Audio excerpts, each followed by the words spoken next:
দাঁত নাই বড় ভাইয়ের বুদ্ধ হলেন, একটাই দাঁত খুব কষ্ট হয়েছে খাইতে। দোয়া করবেন যে না আল্লাহ আর বাকি কয়টা দাঁত বাকি আছে যে না আর উঠকে দেয়, না না পড়ে যায় কেন, আর যে কয়টা আল্লাহ দেওয়া দরকার দেয় যে নেই।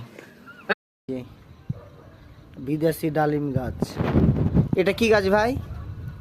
এই যে এটা আমার সামনে, এটা মিষ্টি জামরুলের গাছ। তারপরে এটা ভারতের আমড়া গাছ, বুঝতে পারলাম। এটা হচ্ছে মিষ্টি কামরাঙ্গা, এটা সম্ভবত আমাদের দেশের না, বাইরের কোম্পানি এগুলা গাছ লাগিয়ে রেখেছে খাওয়ার জন্য।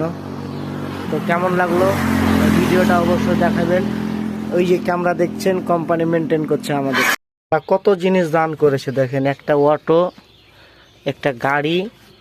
আল্লাহ শুকরিয়া আদায় করি, আলহামদুলিল্লাহ সবাই শুকরিয়া আদায় করি। যার যতটুকু সম্পদ আল্লাহ দান করেছে, প্রত্যেকটা সম্পদের উপর আপনারা সবাই শুকরিয়া আদায় করবেন, আলহামদুলিল্লাহ। আমাদের এই বট গাছটা এমনই একটা বট গাছ। তো এই বট গাছের নিচে কেউ যদি খরার দিনে একটু দম নিতে দাঁড়ায়, তো তার দেখা দেখি অনেক লোকজন এই রাস্তাতে এসে দাঁড়ায় বট গাছের নিচে রেস্ট নেওয়ার লেগে। কোন রে তোমার বেটিকে লিয়ে গো?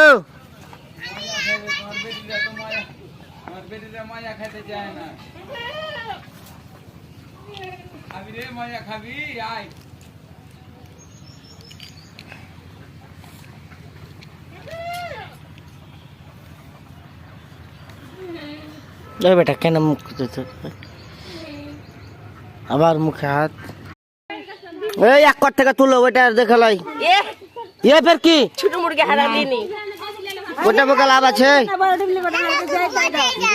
আর একটু দাদা তেল দিয়া চলে যাবো যে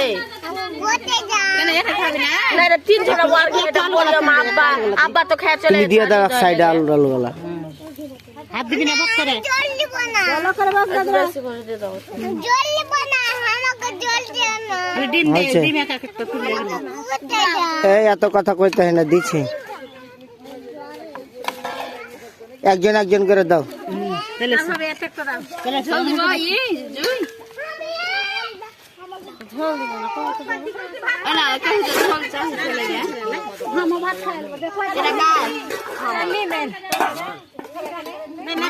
এই মিম তুমি খাবে ঝোল দিবা ওই তরকারি রে নিলি ছড়াইলা দে না মিম মিম কেন তো ছোট বাসন রে আজ না খালি কই ছোট ছেলে একটু ভাত দিবা আরে তো আর পড় যাবে ডিম দিলে কে হ্যাঁ এটা কার তাহলে আমরা সোছালো হাত ডিম নাই একটা হ্যাঁ সোছালো